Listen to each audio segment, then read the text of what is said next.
आता पाहणार आहोत मोठ्या बातम्या।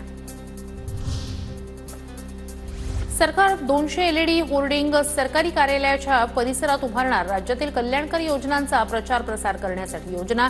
एलईडी होर्डिंग उभारणीनंतर 5 वर्षांसाठी खासगी जाहिरात संस्थेला भाडे तत्वावर देणार। लातूर ग्रामीणचे आमदार रमेश कराड यांना औरंगाबाद खंडपीठाची नोटीस। रेणा साखर कारखान्याचे अध्यक्ष सर्जेराव मोरे यांच्या याचिकेवरून नोटीस। रवींद्र डोळस यांच्या हकालपट्टीचे आदेश काही तासातच मागे। ठाकरे गटाचे सचिव विनायक राऊत यांच्या सहीने हकालपट्टीचे आदेश मागे। पक्षविरोधी कारवाईचा ठपका ठेवत केली होती कारवाई, मात्र गैरसमजुतीतून आदेश दिल्याची नवीन पत्रातून माहिती। रवींद्र डोळस पुन्हा ठाकरे गटाचे जिल्हा समन्वयक राहणार।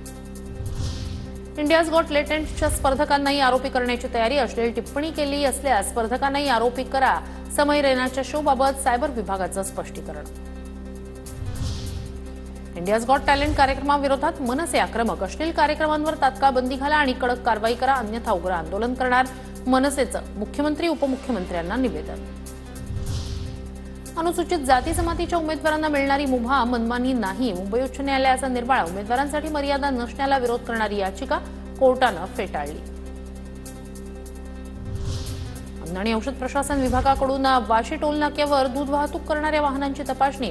दुधात भेसळ आढळल्यास कडक कारवाई करणार। नरहरी झिरवाळ यांचा इशारा। मध्ये एक चर्चा आहे कायमस्वरूपी का दुधात खूप मोठा भेसळ आहे।